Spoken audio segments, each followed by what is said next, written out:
오늘 우리에게 주시는 하나님의 말씀입니다. 베드로전서 이제 1장 13절에서 25절까지 말씀입니다. 신약 377페이지. 베드로전서 1장 13절로 25절까지의 말씀, 13절에서 16절까지를 한 절씩 교독해 올리도록 하겠습니다. 제가 13절을 먼저 읽도록 하겠습니다. 그러므로 너희 마음의 허리를 동이고 근신하여 예수 그리스도께서 나타나실 때에 너희에게 가져다 주실 은혜를 온전히 바랄지어다.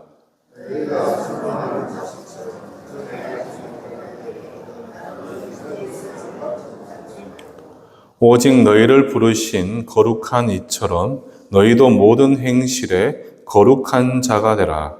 기록되었으되 내가 거룩하니 너희도 거룩할지어다 하셨느니라. 아멘. 할렐루야. 우리 이제 일주일 만에 뵙습니다. 우리 앞뒤 자로 보시면서 우리 사랑합니다, 축복합니다. 우리 웃으면서 한번 밝은 표정으로 한번 인사하도록 하겠습니다. 사랑합니다, 축복합니다. 저희가 계속해서 이제 베드로전서의 말씀을 가지고 좀 살펴보고 있는데, 이제 오늘은 이제 세 번째 시간입니다. 세 번째 시간으로 이제 베드로 사도가 그 성도들에게, 지금 참 고난 가운데 있는 성도들에게 주고 있는 네 가지의 거룩한 명령이 있는데, 그 명령은 무엇이고 그 명령을 통해서 우리는 어떠한 또 삶의 신앙의 변화를 이루어야 되는가라는 것을 오늘 말씀을 통해서 한번 우리가 살펴보고자 합니다. 우리가 이제 지난주에 이제 말씀을 보시게 되면 이제 예수님의 십자가에서 죽으심, 그리고 그 부활하심, 이 놀라운 사건을 베드로 사도는 우리를 향한 하나님의 그 사랑과 긍휼과 자비, 이것으로 우리에게 말씀을 나누었죠. 그래서 이제 이 악하고 불의하고 이 모순된 세상에서 우리가 그럼에도 불구하고 주의 백성다운 삶을 살아낼 수 있는 이유는 바로 우리에게 무엇이 주어져 있다고 말씀하셨죠? 바로 우리에게는 산 소망이 주어져 있다. 그런데 그 산 소망이 무엇인고라고 보았을 때 바로 나를 위해 죽기까지 사랑하신 그 예수 그리스도, 그분이 우리를 향한 한없는 자비와 그 은혜로 썩지 않는 그리고 썩지 않고 더럽지 않고 또 쇠하지 않는 그 놀라운 구원의 유업을 얻은 우리는 하나님의 자녀가 되었다. 그러니까 우리의 신분이 바뀌게 되었다는 사실이에요. 바로 하나님의 크고 놀라운 은혜를 통해서 우리는 바로 그 십자가의 보혈로 하나님의 거룩한 백성, 그분의 자녀라는 놀라운 신분을 얻게 되었죠. 그래서 우리는 어떻습니까? 우리의 아버지 되신 하나님께서 매일의 삶 가운데 눈동자같이 저와 여러분들을 지키시고 안위하시고 그 길을 선하게 인도하시는 분, 그분이 바로 저와 여러분들의 하나님이 되신다는 사실이에요. 그래서 그 사실을 우리에게 말씀을 하면서, 야, 너희 힘들잖아. 너희 참 하루하루 살아가는 것이 쉽지 않고 녹록지 않잖아. 그러나 그 모든 순간에도 하나님은 너를 떠나지 않고 너희를 향한 그 눈동자 같은 시선으로 너희를 바라보고 계시고 지금도 너희를 지켜 보호하고 계시니까 너희는 아무리 힘든 상황 가운데서도 홀로 이 길을 걸어가지 않고 하나님과 너희가 함께하고 있어. 그렇게 우리에게 위로의 말씀을 주셨죠.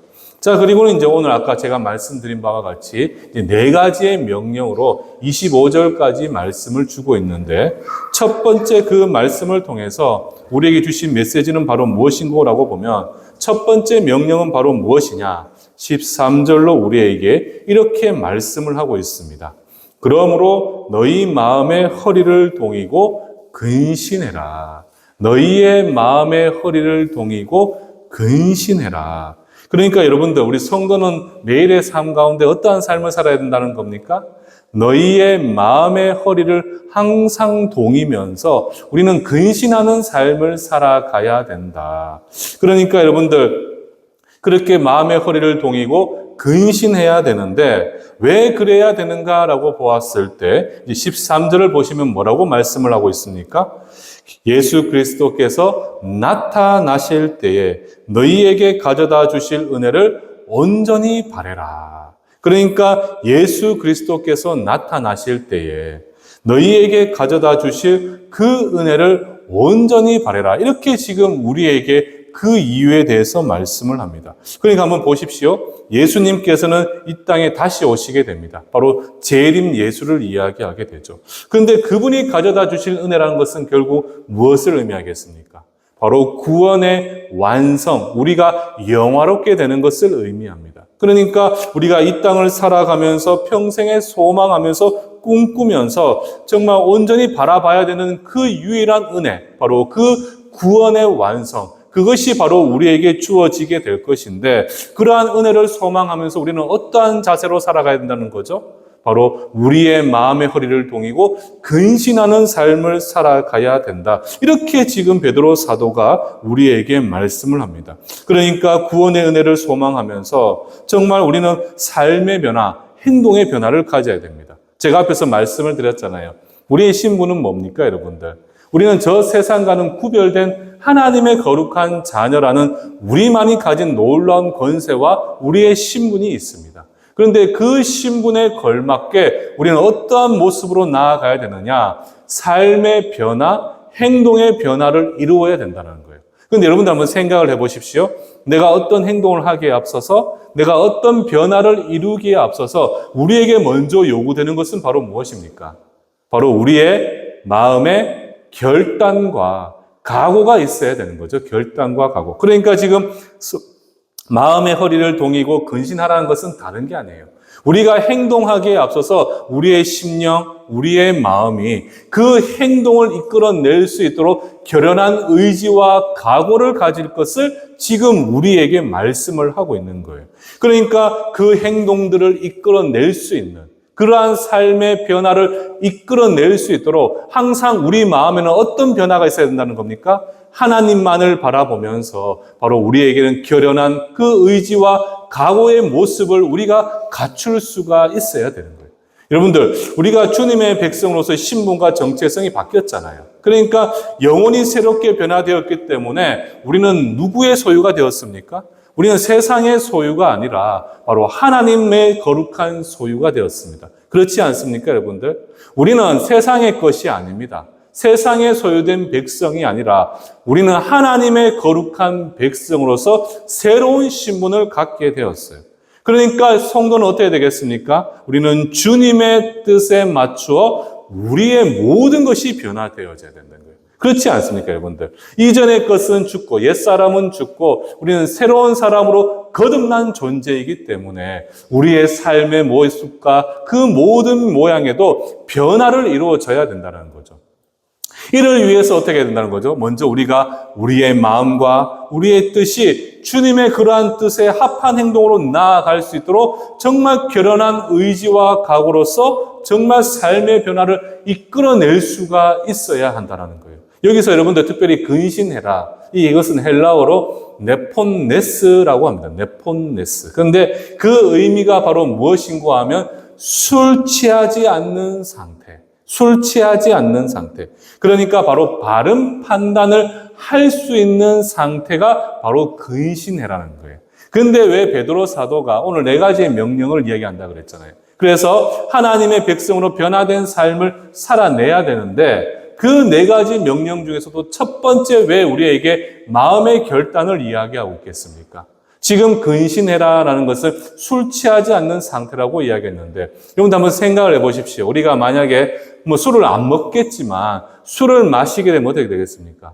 우리의 의지대로 판단하고 결정을 할 수가 없습니다. 그러니까 행동이 정말 내 의지대로 바뀌어지지를 않는다라는 거죠. 그러니까 정말 우리가 하나님의 백성다운 삶으로 살아가려면 우리는 어떠한 각오로 살아가야 되느냐? 술 취함과 같이 세상에 정말 내 의지와 내 생각으로 나를 조절하고 컨트롤하지 못하는 그런 상황이 아니라 정말 술 취하지 않은 것과 같이 바른 정신으로 바른 판단과 결정을 할 수 있는 그러한 마음가짐을 유지할 수가 있어야 된다는 거예요. 자, 이렇게 우리가 내 모든 마음과 목숨과 뜻을 다해서 우리의 모든 생각과 의지와 그 결정의 중심을 세상이 아닌 하나님 앞에 두는 것. 그것이 바로 무엇이냐? 베드로 사도가 우리에게 주는 첫 번째 명령.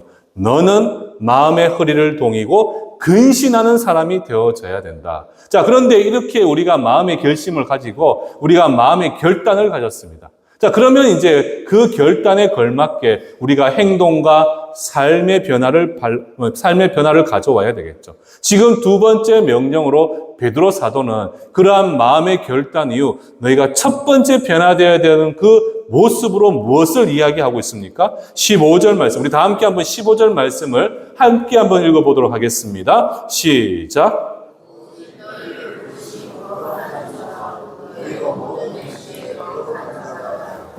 아멘. 자, 그러니까 15절 말씀을 보십시오. 자, 너희가 마음의 결단을 했잖아. 이제는 너희가 새로운 사람으로 바뀌겠다고 네가 결심을 했잖아. 네 의지를 하나님께 뒀잖아. 자, 그러면 너희는 어떻게 해야 돼? 라는 그 질문에 너희는 변해야 돼, 변해. 근데 어떻게 변하라고 이야기를 하고 있죠? 너희를 부르신 거룩한 이처럼. 너희를 부르신 거룩한 이처럼. 그러니까 우리를 부르신 분은 누구십니까?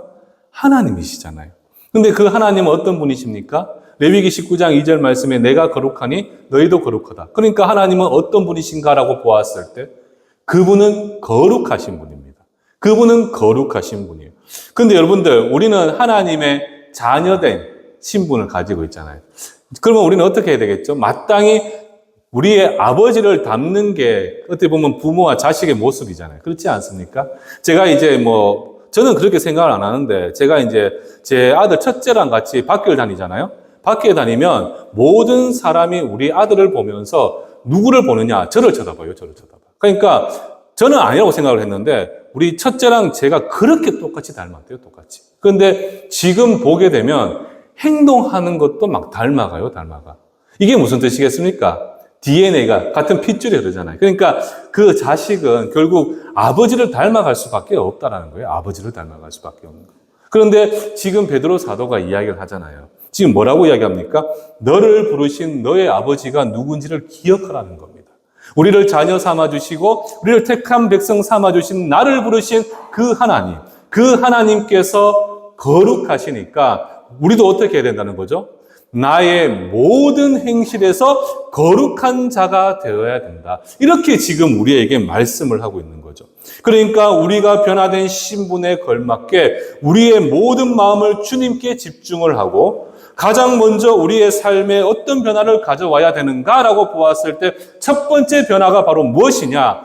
주님이 거룩하니 우리도 거룩한 삶을 살아내야 된다는 사실입니다. 그런데 그 거룩함을 위해서 하나님께서 우리에게 말씀을 하시면서 전제 조건으로 무엇을 이야기하고 계시느냐? 14절에 보시면 이렇게 말씀을 하고 있죠. 알지 못하던 때에 따르던 너희 모든 사욕을 버려라. 그러니까 너희 거룩하고 싶어? 너희 마음의 결단을 했어? 그 결단 후에 너희가 하나님처럼 거룩해지고 싶으면 먼저 너희들에게 필요한 행동이 있다는 거죠. 그게 바로 무엇이라고 얘기합니까? 하나님을 알지 못하던 때에. 그러니까 내가 하나님을 알지 못하던 때에 지극히 마땅히 행하던 그 모든 사욕을 우리는 버릴 수가 있어야 하는 거죠. 그러니까 여러분들, 이것은 왜 그렇게 말을 했냐 하면 당시 시대적 배경을 좀 알고 계셔야 돼요. 어떤 그 시대에 어떤 상황이었느냐. 우리가 고린도 전서만 보더라도 사도 바울이 끊임없이 이야기를 하잖아요. 우리가 가지고 있는 외적인 문제, 그 핍박은 세상의 핍박이었습니다. 로마가 그 제국이 주를 믿는다는 이유로 그리스도인들을 핍박을 하고, 유대 공동체는 어떻습니까? 유대인들은 끊임없이 우리를 성도들을 경제적 공동체에서 박탈시켜서 자격을 박탈해서 참 그들이 사는 것이 힘들고 결국에는 예수를 믿는다는 이유만으로 가장 그 제국에서 낮은 신분의 삶을 살아낼 수밖에 없었던 게 바로 초대교회 성도들의 모습이었죠. 그런 상황 가운데서 지금 무엇을 이야기합니까? 그때는 헬라인 출신의 그리스도인들도 있었고 히브리 출신들 중에서도 그리스도인들이 있었습니다. 그런데 우리 히브리 유대인들 중에서 그리스도인들은 어떤 상황이었습니까? 그들은 평생에 율법을 쫓아서 살았던 사람들입니다. 그러니까 그들은 몸에 배었어요. 율법대로 살아가는 게. 그런데 그들에게는 어떤 문제가 있었냐 하면 우리의 구원에 있어서 구원의 핵심적인 그 이유로 무엇을 이야기하느냐? 율법의 순종을 이야기했던 거예요. 율법의 순종. 그러니까 우리는 그것을 뭐라고 이야기합니까? 율법주의였던 거죠. 율법주의. 그러니까 그들은 율법주의에 빠져 있었고 또 한편에 우리 헬라인들 출신의 복음을 받아들인 사람들은 어떠셨습니까? 그들은 오랜 세월 세상의 정욕을 쫓아 살아갔던 사람들입니다. 그러다 보니까 그들 가운데는 여전히 음란과 정욕과 술 취함과 향락과 그런 우상 숭배와 같은 배교적인 모습들이 그들 삶과 행동에 여전히 남아 있었다는 사실이에요. 그러니까 하나님을 알지 못하던 때에 지극하게 당연히 행했던 그 모든 것들을 그들은 서슴없이 여전히 행하고 있었기 때문에 정말 교회 내적으로 심각한 어떻게 보면 신앙적인 문제를 초대교회는 가지고 있었다는 사실입니다. 그러니까 사도 바울도 그렇고 지금 베드로도 그렇고 뭐라고 이야기합니까? 너희가 거룩해지고 싶어? 너희가 하나님을 닮아서 하나님의 백성다운 삶을 살아내고 싶어? 먼저는 결단을 해. 하나님만을 바라보겠다. 너희가 믿음의 결단을 하고 그리고 너희는 거룩해져야 되는데 거룩해지기 위해서 너희에게 필요한 행동은 다른 게 아니야. 하나님을 알지 못하던 그때에 너희가 서슴없이 행하던 그 모든 죄악된 행동들을 세상 가운데 다 내버려둬. 그렇게 해야만이 너희가 거룩한 자리에 설 수가 있어. 지금 그 사실을 우리에게 말씀을 하고 있는 거죠. 그러니까 여러분 한번 생각해 보십시오. 참 쉽지가 않잖아요. 그렇지 않습니까? 내가 하나님을 알지 못하던 때에 내 몸에 남아있는 세상의 흔적들 그리고 끊임없이 세상 우리를 어떻게 유혹합니까? 수많은 정욕들로 우리가 믿음을 떠나도록 유혹을 하고 있잖아요. 돈이든 혹은 건강이든 또 세상에서의 명예와 성공 또 혹은 직장에서의 승진과 같은 일들 때로는 어떻습니까 여러분들? 우리 자녀들 정말 여러분들 모두가 우리 자녀들 다 서울대 가서 판검사 되기를 바라고 계시잖아요. 의사 되기를 바라는. 어떻게 보면 자녀들이 우리 인생의 목적이 되고 있지 않습니까? 그런데 그 모든 것을 다 내려놓고 너희가 거룩해지려면 어떻게 된다는 겁니까? 하나님만 바라볼 수 있는 그러한 시선을 가질 수가 있어야 된다는 거예요. 그렇게 하기 위해서 어떻게 하라는 겁니까? 너희가 하나님을 알지 못하던 때에 행하던 그 모든 행동들을 다 내려놓고 오직 주만 바라봐. 이 사실을 지금 우리에게 말씀을 하고 있는 거예요. 그러니까 우리는 하나님의 은혜 가운데 예수의 십자가 보혈로 우리의 신분은 하나님의 백성이 되었잖아요. 그러니까 우리는 세상에 속한 자가 아니라 하나님께 속한 자가 되었고 그래서 우리는 어떤 삶을 살아야 되겠습니까? 이 세상과 구별되어지는 삶을 살아갈 수밖에 없는 게 바로 저와 여러분들입니다. 그렇지 않습니까? 여러분들 보십시오. 우리는 세상에 속한 자가 아니잖아요. 세상의 것이 나의 기쁨이 되고 세상의 정욕이 나의 정욕이 되는 것이 아니라 우리는 오직 하나님만을 바라보는 삶을 살아가는 사람들. 그 사람들이 바로 저와 여러분들입니다. 그런데 세상과 구별되어질 수밖에 없고 그 구별은 바로 무엇으로 결정이 되느냐? 바로 우리가 거룩해지는 것입니다. 우리가 거룩해지는 것. 죄로 인해 훼손되고 깨어진 하나님의 형상을 다시 회복하는 것. 그것이 바로 무엇입니까? 그게 바로 거룩이잖아요. 거룩. 그래서 그 거룩함은 세상의 정욕과 반대되는 것이고 그래서 우리는 세상이 아니라 하나님을 닮아가는 자로서 주님께서 거룩하니까 우리 역시도 거룩할 수밖에 없는 것이 바로 성도의 삶의 모양이 되어져야 되는 거죠. 제가 예전에 저에게는 어떻게 보면 참 멘토분이 몇 분이 계세요. 그런데 제가 청년 때 저에게 한 2살, 2년 선배가 있어요. 그분은 처음부터 목회를 준비했던 분인데 진짜 그분이 했던 말들, 제가 이 말씀을 준비하면서 그분이 했던 말이 진짜 제 가슴에 확 꽂혀버렸어요. 예전에 제가 청년부일 때 제가 군에서 제대를 하고 나니까 세상이 바뀌었어요. 세상이. IMF가 터져서 사람들이 다들 어떻게 보면 허무하고 공허한 상황 가운데서, 감정 가운데서 어떻게 보면 그 틈새를 파고 들어가서 우리의 마음을 잡았던 게 뭐냐면 여러분들 온라인 게임 같은 거였어요. 우리 젊은 청년들, 지금 제 또래들, 이제 40년이 됐잖아요. 30년이 지났잖아요, 30년. 30년 전에 그때 어떤 일이 있었냐 하면 온라인 게임이 막 세상 가운데 막 흥행하기 시작을 했어요. 그때 막 소위 여러분들 잘 아시는 뭐 스타크래프트 막 이런 게임들이 막 출시가 되면서 우리 젊은 청년들 또 우리 학생들 마음에 정말 매일같이 그 게임에 어떻게 보면 빠져 매몰되는 삶을 사도록 만드는 시대가 되어버렸죠. 그것은 지금도 여전히 진행형으로 진행되고 있잖아요. 근데 그때 그 온라인 게임이 나와서 막 전 세계적으로 흥행하고 막 TV마다 틀면 그런 게임이 막 나왔잖아요. 그때 이제 그 선배가 저에게 뭐라고 이야기를 했냐 하면, 아이고, 진수, 그때 제가 청년이었으니까 분명히 이 게임 때문에 정말 많은 성도들이 하나님을 바라보지 않고 세상의 정욕에 빠지게 되는 그런 유혹에 빠지게 될 거예요. 저한테 그렇게 이야기를 한 거예요. 그게 무슨 말입니까, 형님? 이렇게 이야기를 하니까 그분이 뭐라고 이야기를 했냐 하면, 정말 너희들 한번 봐. 너 지금 한번 예배 드리는 너희들 모습을 봐. 그래서 제가 딱 둘러보니까 대다수 우리 청년들이 다 꾸벅꾸벅 졸고 있어요. 꾸벅꾸벅 졸고. 그리고 가까이 가면 소위 말하는 담배 냄새가 계속 났어요. 왜 그런가 보았더니 이 친구들이 토요일이라고 밤새 무엇을 했느냐. PC방 가서 게임에 빠졌다가 그래도 예배는 드려야겠다 싶으니까 교회에 와서 예배를 드리러 앉아있는데 그때는 그 시절 어땠습니까? 막 PC방에서 너나 할 것이 담배도 피면서 그렇게 게임을 했잖아요. 그러니까 가만히 있어도 몸에 막 냄새가 배인 거예요. 냄새. 그러니까 그 젊은 친구들뿐만 아니라 고등학생들마저도 예배 시간에 집중을 못하고 꾸벅꾸벅 졸면서 정말 그 아이들 머릿속에는 무슨 생각을 가지고 있느냐. 이 예배 빨리 좀 맞춰가지고 친구들하고 빨리 PC방 달려가서 오늘은 저런 전략을 짜서 저렇게 게임을 이겨보고 이런 생각에 이미 빠져 있었다는 거예요. 그런 모습을 보면서 그 형님이 뭐라 했냐 하면, 야, 마귀가 우리 마음을 어떻게 흔드는 줄 알아?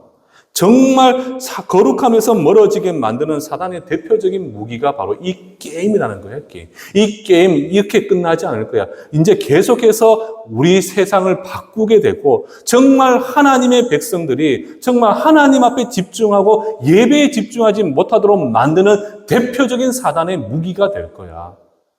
정말 어떻게 보면 지금도 그렇게 되어버렸잖아요. 그러면서 그 형님이 저에게 뭐라고 했냐면 이런 유혹을 쉽게 떨쳐버리지 못함으로써 우리 안에 또 생기는 또 다른 변화가 뭐냐 하면 바로 우리가 이런 세상의 유혹에 넘어졌을 때 그 유혹에 넘어져서 죄에 빠졌을 때 하나님 앞에 회개하고 반성하고 주님 앞에 돌아오는 것이 아니라 그런 상황에 내가 지은 죄 앞에서 나 스스로를 자기 합리화에 빠지게 만드는 이유가 된다는 거죠. 이해되시겠습니까, 여러분들? 어느 순간 우리는 하나님의 거룩한 백성으로 삶을 살아야 되는데 마귀는 우리로 거룩하게 하지 못하도록 어떻게 한다는 겁니까? 끊임없이 세상의 기쁨과 희열과 그런 타락하는 마음으로 우리에게 유혹을 해서 그 유혹에 빠지게 만들어버리게 되고 거룩하고 엄숙한 예배의 자리마저도 정말 예배에 집중하지 못하고 하나님을 바라보는 것이 아니라 세상의 어떤 기쁨에 다시금 돌아갈까 고민하게 만들어버리게 된다는 사실이에요. 그런 유혹에 빠졌을 때 또 어떤 문제가 생긴다는 거죠? 우리가 계속해서 하나님 앞에 죄를 지어도 내가 그것을 죄로 인식하지 못하고 여전히 내 마음에는 내 스스로의 행동에 대해서 자기 합리화에 빠지도록 만들어버리는 것이 바로 무엇이냐? 게임이다라고 이야기를 하면서 그것이 바로 마귀의 강력한 무기가 될 것이다. 요즘에 우리 어린아이들 어떻습니까? 아침에 일어나자마자 제일 먼저 하는 게 뭐죠? 우리 자녀들이 아침에 일어나서 제일 먼저 하는 거, 우리 때는 우리 부모님 말씀을 들으면서 말씀 한 절 읽고 기도하고 그 하루를 준비했는데 요즘 아이들 어떻습니까? 일어나자마자 제일 먼저 하는 게 핸드폰을 켜고 그 핸드폰에서 게임을 하는 것이 일상이 되어버렸잖아요. 그러면서 하나님의 말씀을 가까이 해라, 주의 말씀을 의지하라고 이야기를 해도 아이들은 그 말을 귀담아 듣지 않습니다. 우리는 어떻습니까? 우리는 이 게임이 아니더라도 세상이 주는 수많은 우리는 정말 재밌고 유익한 것, 재밌는 게 맞잖아요. 그러다 보니까 하나님의 말씀을 가까이 하고 주의 몸된 전에 예배의 자리에 서는 것이 아니라 어느 순간부터 세상이 주는 그 정욕과 그 희열에 빠져가지고 하나님이 아니라 정말 세상의 시선을 돌리며 살아가잖아요. 그러면서도 어떻습니까? 지금의 내 행동들, 나의 죄악된 모습에 한 번도 내 이것이 죄라고 생각을 하지 못한다는 사실이에요. 이게 바로 오늘날 현실의 모습이고 한국교회의 모습인 거예요. 그래서 그 선배를 제가 이제 목회를 시작을 하면서 다시금 그 선배가 이제 파주에서 목회를 하는데 찾아가서 인사를 하면서 이야기를 나눴어요. 그때 그 선배가 저에게 딱 한 가지만 주문을 했습니다. 박 목사, 니 꼭 기억해래. 너 성도들에게 네가 성도들을 바꿀 수 있는 사람이 아니야. 사람이 사람을 어떻게 바꿔? 사람을 바꿀 수 있는 분은 하나님밖에 안 계셔. 그런데 네가 해야 될 것은 다른 게 아니야. 너는 성도들에게 말씀을 전하되 딱 한 가지 메시지만 주면 돼. 왜 성도들이 스스로 거룩해져야 되는지, 왜 우리의 삶이 거룩한 삶으로 변화되어져야 되는지 그 이유와 목적만을 가르쳐 주라는 겁니다. 그렇게 가르쳐줘서 성도들이 나 스스로가 생각을 하면서 내가 왜 거룩한 삶을 살아가야 되는가? 내가 왜 거룩해질 수밖에 없는가라는 사실을 그들 스스로 깨닫게 되면 그 안에 살아 역사하시는 성령님의 놀라운 능력과 권세를 통해서 그들은 거룩해져야 되는 이유를 찾기 위해 말씀을 보게 될 것이고 그 말씀대로 살아내기 위해 나 혼자 힘으로는 할 수가 없으니까 성령님의 도우심을 구하기 위하여 그들은 기도의 자리에 나올 수밖에 없다라는 거죠.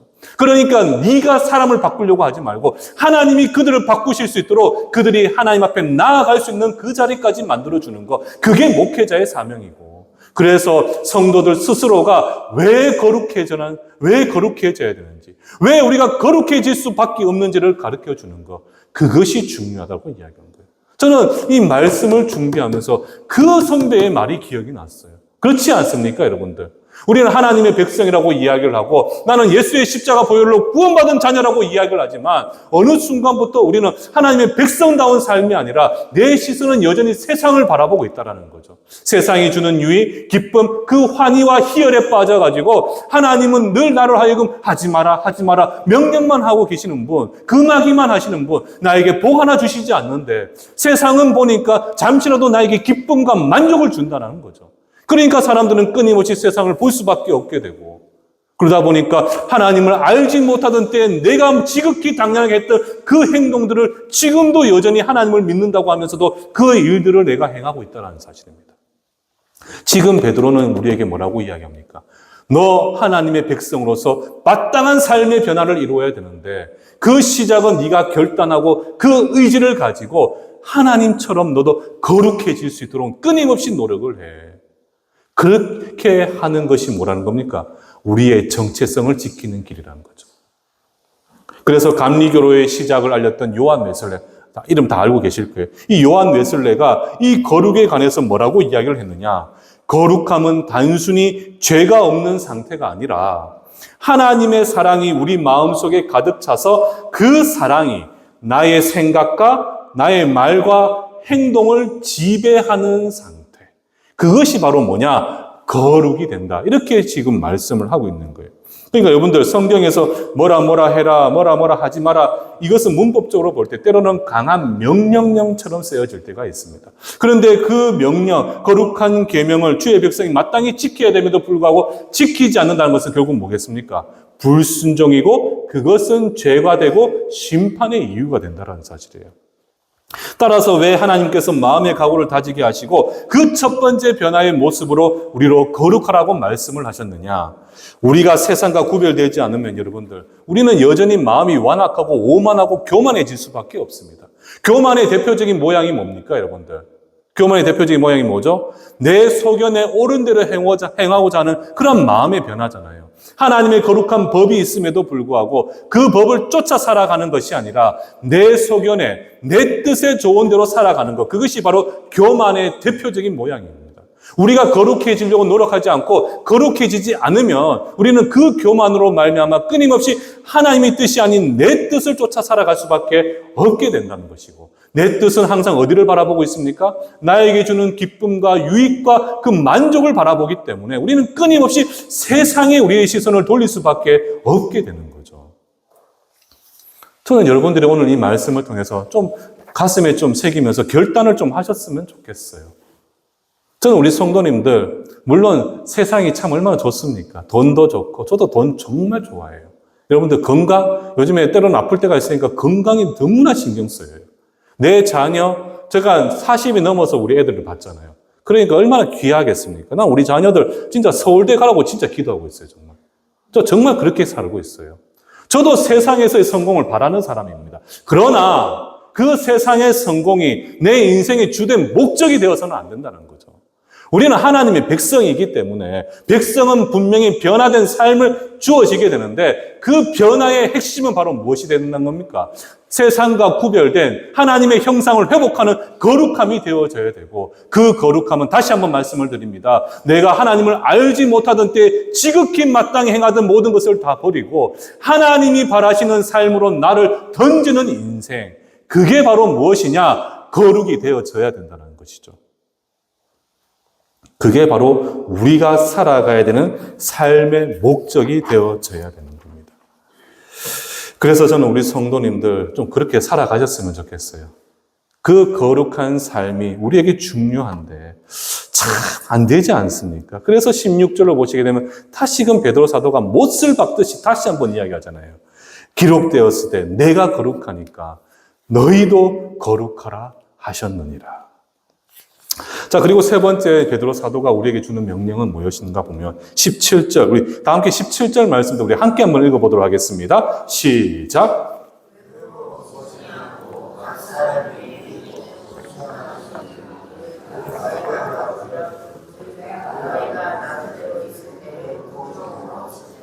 아멘. 자, 그러니까 이제 마음의 결심, 결단을 통해서 마음의 허리를 동이고 근신했습니다. 바른 판단을 할 수 있습니다. 그 바른 판단의 첫 번째 변화가, 결단이, 행동이 뭐냐 하면 우리가 거룩해지려고 끊임없이 노력하는 거죠. 그런데 그 거룩해지려고 노력하는 가운데 우리는 이 땅을 살아가는 사람들인데 우리의 신분은 이미 베드로 사도가 1장 1절로 뭐라고 얘기했죠? 우리는 나그네라고 이야기했잖아요. 나그네. 이 땅에 소망을 두지 않고 우리는 저 하늘나라에 소망을 두는 나그네입니다. 우리는 가야 될 목적지가 있는 사람이죠. 그러니까 우리는 나그네 인생을 살아가는데 그 인생을 살아내면서 매일같이 우리는 어떠한 모습으로 살아가야 된다는 겁니까? 두려움으로 지내라. 두려움으로 지내야 된다. 이것은 여러분 어떤 의미냐? 바로 여호와를 경외하되 모든 행동에서 항상 집중하고 긴장할 것을 이야기하는 겁니다.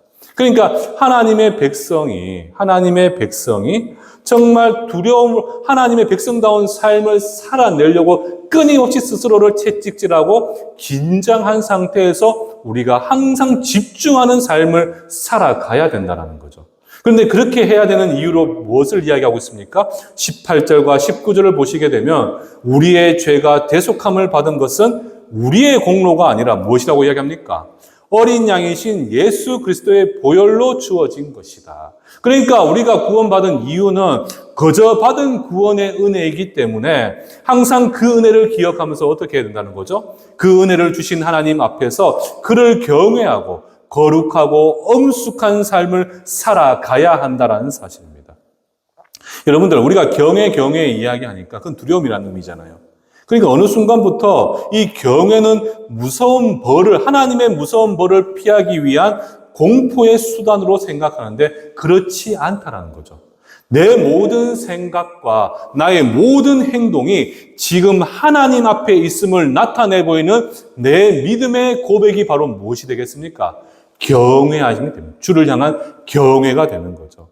분명한 사실은 우리는 주를 경외함이 성도의 마땅한 본분이고 우리가 창조되어진 목적 중에 하나가 바로 무엇이냐? 하나님을 경외합니다. 하나님을 경외해요. 구원의 어떤 공로도 없는 우리가 창조주 하나님이시며 나를 위해 십자가 보혈을 흘려주신 그 아버지를 향해서 그분을 경히 여기고 가볍게 여긴다면 그것은 무엇이 되겠습니까? 죄가 된다라는 거죠. 예전에 이제 초대교회에 보시게 되면 역사 가운데 수도자들의 시초가 되고 아버지라 불리는 인물이 있어요. 그래서 그 호칭이 광야의 안토니라고 불리는 분이 있는데 그분이 이제 안토니우스라는 분이 계세요. 안토니우스. 그분은 정말 광야에서 하나님 앞에서 정말 엄숙하고 거룩한 삶을 살아내려고 세상의 모든 것에 시선을 돌리지 않기 위해 광야로 갔고 그는 그곳에서 평생을 수도했던 인물이 바로 이 안토니우스입니다. 그런데 그가 이제 마지막에 깨닫게 된 하나님을 향한 경외가 무엇인가라는 그 의미를 그는 진짜 자신의 저서에 남겼는데 저는 그분의 고백이 어떻게 보면 진짜 성경이 말하는 경외에 대한 해답인 것 같아요. 그게 뭐라고 이야기했냐 하면 하나님을 경외하는 마음을 항상 너의 마음에 두어야 합니다. 그리고 당신들은 죽음을 기억하십시오. 죽음을 기억. 그러니까 우리에게는 마지막이 있다는 겁니다. 마지막. 그때를 기억하면서 항상 경외하는 마음을 가지셔야 되는데 세상을 미워하고 세상에 속한 모든 것을 멀리하면서 하나님이 너희 안에 거할 수 있도록 세상의 것을 떠나 삶을 살아가야 되는 것. 그것이 바로 하나님을 향한 경외다라고 이야기하는 거죠. 그러니까 여러분도 한번 생각해 보십시오. 죽음이 있습니다. 마지막이 있어요. 그 죽음의 심판대 앞에 섰을 때 우리는 그곳에서 하나님을 믿는 믿음으로 말미암아 우리는 저 천국 본향으로 들어가게 되는 거잖아요. 그러니까 심판의 때가 있다는 겁니다. 그 심판의 때에 우리가 정말 하나님을 바라보고 소망하며 천국 백성의 그 은혜를 누리기 위해서 우리는 하나님을 우리 안에 모셔야 된다는 겁니다. 근데 그 모시게 하기 위해서 우리에게 필요한 것은 다른 게 아니라 바로 세상을 미워하고 세상에 속한 모든 것을 멀리할 수 있어야 된다는 거죠. 이게 바로 그냥 단순히 두렵습니다. 두렵습니다가 경외가 아니라 하나님을 위해서 세상의 모든 것을 멀리할 수 있는 강력한 결단의 행동이 바로 무엇이냐? 경외가 된다는 거죠. 근데 그가 그렇게 고백한 게 다른 이유가 아니에요. 인간의 마음이 너무나 쉽게 완악해지고 나태하고 교만해질 수 있다는 점. 그래서 항상 하나님을 향한 두려워하는 경외에 다시 없다 보면 영혼이란 배가 너무나 쉽게 세상의 유혹의 파도에 좌초되거나 휩쓸려질 수밖에 없다라는 거예요. 그래서 여러분들 기억할 것은 우리의 중심은 항상 주님을 향한 무엇이 있어야 되느냐? 선한 두려움을 가지고 있어야 하는 겁니다. 자, 그리고는 마지막으로 22절 이하에 보시게 되면 마지막 명령이죠. 무엇을 이야기합니까? 서로 사랑하라. 사랑하라. 그러니까 진리를 순종함으로 인해 우리가 깨끗해졌잖아요. 그러니까 그 진리의 말씀대로 우리는 어떻게 해야 된다는 거죠? 성도 간에 서로, 형제 간에 서로 사랑할 수가 있어야 됩니다. 사랑. 근데 여러분들 잘 아셔야 되는 것은 이 사랑하라는 것의 첫 번째 여러분들 대상은 누가 되어야 되겠습니까? 바로 가족이 되어져야 돼요. 가족이 먼저 사랑의 대상이 되어야 됩니다. 가족을 사랑하고, 그러니까 하나님이 나를 사랑하듯 우리는 가족을 사랑하고 또 같은 우리의 믿음을 가진 성도들의 연합인 교회의 성도들을 사랑하고 그리고 언젠가 우리는 알지는 못하지만 정말 구원받기로 작정된 저 세상을 사랑함을 통해서 우리는 무엇을 할 수 있다는 겁니까? 복음을 전할 수가 있게 되는 거죠. 우리가 복음을 전하는 것은 단순히 지상명령하고 떨어진 그 명령이 아니라 약속 있는 첫 계명과 같이 내가 하나님이 나를 사랑하듯 우리가 세상을 사랑하고 성도들을 사랑할 수 있기 때문에 우리는 그 사랑의 마음으로 긍휼한 마음으로 나를 위해 죽기까지 사랑하신 그 사랑을 세상 가운데 증거하는 것이 바로 무엇이냐? 복음을 전하는 겁니다. 복음을 전하는 것. 그러니까 여러분들 하나님께서 지금 예수님께서 사도 베드로는 뭐라고 이야기합니까? 너희가 이 땅을 하나님의 거룩한 언약 백성으로 살아내기 위해 4가지 명령 중에 드디어 마지막으로 이야기하는 것이 바로 무엇입니까? 예수님이 너를 위해 죽기까지 사랑했듯 그 사랑으로 너희가 형제를 사랑하고 교회 성도들을 사랑하고 섬길 수가 있어야 된다는 거죠. 성도를 내 마음같이 여기며 서로를 아끼고 섬기고 사랑하는 것, 그리고 그 사랑을 통해서 복음이 전해지고 세상 가운데 주의 사랑이 전파되어지기 때문에 그렇게 하나님 나라가 확장되어지게 되고 하나님은 그 방법을 통해서 그 일들을 행하시게 되는 것이죠. 그러니까 여러분들 분명한 사실은요, 우리는 당연히 부족할 수밖에 없습니다. 그렇지 않습니까? 여기 계신 분들 중에 완전한 분 계십니까? 우리는 다 부족합니다. 그리고 우리는 모두가 흠이 있고 연약한 존재입니다. 그러나 그런 부족하고 흠이 있고 연약함을 하나님은 어떻게 메꾸도록 우리에게 시스템을 만들어 놓으셨느냐? 주 안에서 하나됨을 이룬 성도들이 정말 나의 부족함과 연약함을 그 사랑으로 함께 섬기고 이해하고 배려하고 관용하며 함께 섬기고 우리가 희생하며 그들을 섬기게 될 때 그 섬김이 하늘의 해같이 빛나면서 어떻게 된다는 거죠? 나의 연약함과 나의 부족함이 완전히 메꾸어져서 이 불의하고 악한 세상 가운데 예수를 믿는다는 이유만으로도 고통과 절망 가운데 놓일 수밖에 없는 우리 인생이 서로를 위한 마음과 사랑과 하나됨을 통해서 우리는 이 악한 세상도 하나님의 은혜를 소망하며 힘있게 살아낼 수가 있게 되는 거죠. 그 시작은 무엇에서부터 시작이 되느냐? 예수님이 나를 사랑하듯 내가 내 형제와 내 가족과 교회 성도들을 사랑하면서 그렇게 섬기게 될 때 나의 부족함은 하나님의 은혜로 가득 풍성하게 채워지게 되는 놀라운 역사가 주어지게 되는 겁니다. 그래서 지금 베드로 사도가 이야기하잖아요. 네가 하나님의 백성이 되고 싶어? 하나님의 백성다운 삶으로 세상을 살아가고 싶어? 네가 먼저 마음의 결단을 가지고 정말 아무리 힘들고 어려운 상황 가운데서도 거룩함을 지키기 위해 끊임없이 수고하고 노력할 뿐만 아니라 너희는 나그네라는 사실을 기억해. 너는 나그네이기 때문에 이 땅을 하나님의 거룩한 백성다운 삶을 살아내기 위해 끊임없이 너희는 선한 두려움을 가지고 집중하고 너희는 최선을 다해 삶을 살아내되 마지막으로 해야 될 것은 다른 게 아니야. 예수님이 나 한 사람 살리기 위해 죽기까지 사랑하셨듯이 너희도 서로 사랑해. 그렇게 사랑하게 될 때 너희는 진정한 하나님의 백성으로 이 악한 세상 마치고 주님 앞에 갔을 때 칭찬받는 하나님의 거룩한 자녀로서 세움과 높임을 받게 될 것이야. 그것이 바로 무엇입니까? 예수께서 오실 때 우리에게 약속하기로 주시기로 약속된 그 하나님의 은혜, 바로 구원의 완성이 되는 거죠. 말씀을 마무리하면서요. 여러분들, 우리가 거룩한 백성의 삶을 살아감에 있어서 가장 대표적인 판단 지표가 뭔 줄 아십니까? 판단 지표가 뭘까요, 여러분들? 거룩한 백성. 오늘은 죄 짓지 말아야 되지. 오늘은 기도하고 자야지. 이게 판단 지표에 아닙니다, 여러분들. 내가 지금 이 베드로 사도가 첫 번째에서 네 번째 명령까지 주는 이 명령 가운데 요지는 다른 게 아니에요. 하나님을 향한 사랑, 그 경외, 너의 거룩한 삶은 우리가 무엇을 통해서 나타내 볼 수 있어야 되느냐? 예배를 통해서 나타내 볼 수 있어야 됩니다. 예배를 통해서. 여러분들, 하나님은 진짜 여러분들을 사랑하셨습니다. 그래서 세상에 저 수많은 인류 중에 택함 받은 자가 여러분들이잖아요. 그 택함 받은 자를 또 살리시기 위하여 제2위 하나님께서 완전한 인간의 몸을 가지고 오셔서 십자가에 못 박혀 죽으셨잖아요. 이게 얼마나 큰 대단한 희생입니까? 제가 얼마 전에 유튜브를 보는데 패션 오브 크라이스트라는 그 영화가 있잖아요. 옛날 기억나시죠? 거기에 한 장면이 보여지는데 와, 발에 못을 받고 손에 못을 받고 옆구리에 칼창을 찌르는 그 상황. 우리가 그냥 말씀을 보니까 할렐루야 감사합니다가 나오지. 실제 그렇게 할 수 있습니까, 여러분들? 못해요. 그런데 예수님은 여러분들을 사랑하셔서 여러분들 살리려고 그렇게 하셨잖아요. 그렇게 하나님의 은혜 가운데 구원받은, 그저 받은 은혜잖아요. 여러분들 수고와 능력과 공로가 있습니까? 그저 받은 이 은혜를 우리가 감사로 고백하는 것은 다른 거 아닙니다, 여러분들. 내가 거룩해지고 주를 경외하는 건데 그것은 단 하나, 예배를 통해서 주어지는 거죠.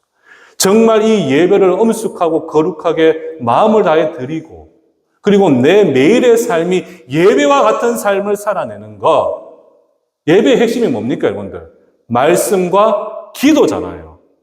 오직 말씀을 통해 하나님의 거룩한 뜻을 깨달아 알고 내 능력이 안 되니까 하나님의 도우심을 구하기 위하여 기도하는 그러한 거룩하고 순결한 백성의 삶을 우리가 이 예배를 통해서 살아내게 된다면 그게 바로 하나님을 경외하는 것이고 그게 바로 하나님을 거룩하게 여기는 것이고 그게 바로 성도를 사랑하는 것이 되는 겁니다.